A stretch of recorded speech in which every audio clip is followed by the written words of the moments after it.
Hello, അസ്സലാമു അലൈക്കും. അപ്പോൾ എന്താണ് എല്ലാവരെയും വിശേഷം? സുഖമല്ലേ? അപ്പോൾ ഇന്ന് ഞാൻ വന്നിട്ടുള്ളത് ഒരു ചെറിയൊരു ലോങ് വീഡിയോ ആണ് കേട്ടോ. കുറേ സമയമൊന്നുമില്ല, 4 മിനിറ്റേ ഉള്ളൂ. എല്ലാവരും സ്കിപ്പ് ചെയ്യാതെ ഒന്ന് കാണണേ. ഇതെന്താ അറിയോ, വെറും 3 ഇൻഗ്രീഡിയൻസ് കൊണ്ട് നല്ല അടിപൊളി ഒരു പുഡിങ്ങിൻ്റെ റെസിപ്പിയാണ്. നമുക്ക് ഏത് പാവങ്ങൾക്കും എന്ത് വെച്ച് നമുക്ക് ചെയ്യാം. മാത്രം നമ്മൾ ഇപ്പോൾ പുഡിങ് ഉണ്ടാക്കാൻ കുറേ ചിലവാന്ന് വിചാരിച്ച് ഞാൻ കുറേ ആൾ ഉണ്ടാക്കാത്തവരുണ്ടല്ലോ എന്നെപ്പോലെ. അപ്പം നമുക്കുള്ള സാധാരണക്കാർക്കുള്ള വീഡിയോ ആണ്. അപ്പോൾ ആദ്യം തന്നെ ഇതിന് വേണ്ടിയത്, പുഡിങ്ങിന് എന്തായാലും പാൽ വേണമല്ലോ. അപ്പോൾ ആദ്യം തന്നെ നമുക്ക് വേണ്ടിയത് പാലാണ്. ആ പാല് ഞാനിപ്പോൾ ഒരു പാക്കറ്റ് പാലാണ് എടുത്തിട്ടുള്ളത്. ഒരു പാക്കറ്റ് അറിയുമ്പോൾ എത്ര, ഒരു 1/2 ലിറ്റർ. പിന്നെ അതിലേക്ക് ഒരു 3 സ്പൂണ് പാൽപ്പൊടി ഇട്ട് കൊടുക്കുന്നുണ്ട്. പാൽപ്പൊടി, പിന്നെ ഇപ്പുറത്തത് ചൈന ഗ്രാസ് വെച്ചിട്ടുണ്ട്. പാലും ചൈന ഗ്രാസും ഒന്നിച്ച് തന്നെ വെക്കണമല്ലോ. അത് പിന്നെ എല്ലാവർക്കും അറിയാമെന്ന് വിചാരിക്കുന്ന പുഡിങ് ഉണ്ടാക്കുമ്പോൾ രണ്ടിൻ്റെയും ചൂട് കറക്റ്റ് ആവാൻ വേണ്ടിയിട്ട് അതിനുള്ള അതിലേക്ക് 2 പാക്കറ്റ് ചൈന ഗ്രാസ് ഇട്ട് കൊടുക്കുന്നുണ്ട്.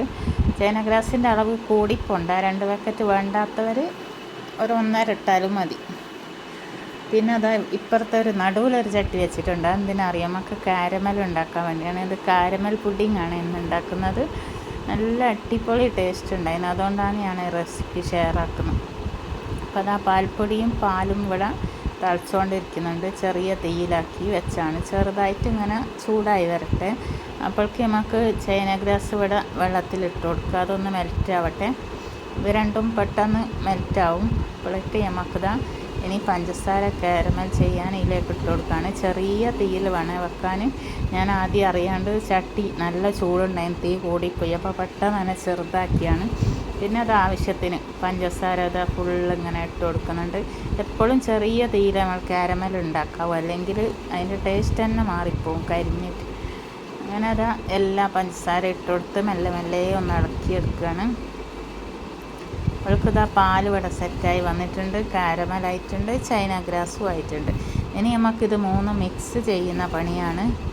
ഈ പാലിലേക്ക് കാരമൽ ഒഴിച്ച് കൊടുക്കുകയാണ്. കുറച്ച് ഒഴിച്ച് നോക്കി ഞാനത് കലങ്ങുന്നുണ്ടോയെന്ന്. എനിക്ക് തന്നെ ആദ്യം അത് കലങ്ങോ ഇല്ലയെന്നൊരു ടെൻഷനായി.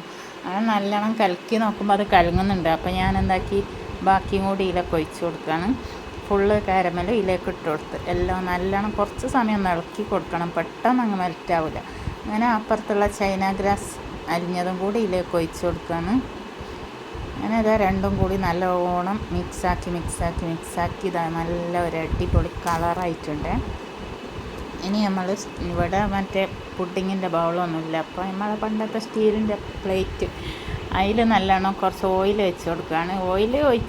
ഓയിൽ നെയ്യ് എന്തെങ്കിലും ഒന്ന് സ്പ്രെഡാക്കി കൊടുത്താൽ മതി. അപ്പോൾ തേച്ചില്ലെങ്കിലും പ്രശ്നമൊന്നുമില്ലാന്ന് തോന്നുന്നു. ഞാൻ പിന്നെ എൻ്റെ ഒരു സമാധാനത്തിന് കുറച്ച് ഗീ ആക്കി കൊടുത്തിട്ടുണ്ട്. ഇനി നമ്മൾ പുഡിങ് അരിച്ച് ആണ് ഇതിലേക്ക് ഒഴിച്ച് കൊടുക്കുന്നത്. പുഡിങ് എപ്പോഴും അരിച്ചിട്ട് ഒഴിച്ച് കൊടുക്കണേ, എന്നാലേ അത് കറക്റ്റ് നമുക്ക് സെറ്റായി കിട്ടുള്ളൂ. അതിനതാ ഒരു പാത്രത്തിൽ നല്ലോണം ഒന്ന് അരിച്ച് ഒഴിച്ച് കൊടുക്കുന്നുണ്ട്. ഇപ്പോൾ അതാ 2 പാത്രത്തിലും ആയിട്ടുണ്ട്. ഇനി നമുക്ക് പെട്ടെന്ന് വേണമെങ്കിൽ തണിഞ്ഞതിന് ശേഷം ഒന്ന് ഫ്രീസറിൽ വെച്ചിട്ട് തണുപ്പാക്കി എടുക്കുക, അല്ലെങ്കിൽ ഫ്രിഡ്ജിൻ്റെ താഴെ ഒരു 2-3 മണിക്കൂർ വെക്കണം. എന്തായാലും നല്ലോണം ഒന്ന് തണുപ്പായാലേ നമുക്കിത് കഴിക്കാൻ പറ്റും. അപ്പോൾ ഇതിൻ്റെ മേലെ എന്തെങ്കിലും ഒന്ന് അലങ്കാരപ്പണികൾക്ക് ഇട്ട് കൊടുക്കണ്ടേ. അതിന് ബദാമും പിസ്ത അങ്ങനത്തെ സാധനമൊന്നും ഇവിടെ ഇല്ല. കുറച്ച് കടല ഉണ്ടായി, അതൊന്ന് മിക്സിയിൽ പൊടിയാക്കി ഇട്ട് കൊടുത്ത്. ഇപ്പോൾ അതാ നോമ്പ് തുറക്കുമ്പോൾ ഞങ്ങൾ പുഡിങ് കട്ടാക്കുകയാണ്. നല്ല അടിപൊളിയായിട്ട് തന്നെ കിട്ടിയിട്ടുണ്ട്. ടേസ്റ്റും അടിപൊളിയാണ്. അപ്പോൾ പുഡിങ്ങൊക്കെ ഇഷ്ടമുള്ളവർ ചെറിയ ചിലവിൽ ഇതൊന്ന് ഉണ്ടാക്കി നോക്കണേ. അതോടൊപ്പം ഈ വീഡിയോ ഇഷ്ടമായെങ്കിൽ ഒന്ന് ലൈക്ക് ചെയ്യാനും നിങ്ങളെ ഫാമിലിക്ക് ഫ്രണ്ട്സിനൊക്കെ ഒന്ന് ഷെയർ ചെയ്ത് കൊടുക്കാനും, പിന്നെ ചാനൽ സബ്സ്ക്രൈബ് ചെയ്യാതെ കാണുന്നവരൊന്ന് സബ്സ്ക്രൈബ് ചെയ്യുകയെല്ലാം ചെയ്യണേ. അപ്പോൾ ഇന്നത്തെ വീഡിയോ ഇത്രയേ ഉള്ളൂ. Okay, by.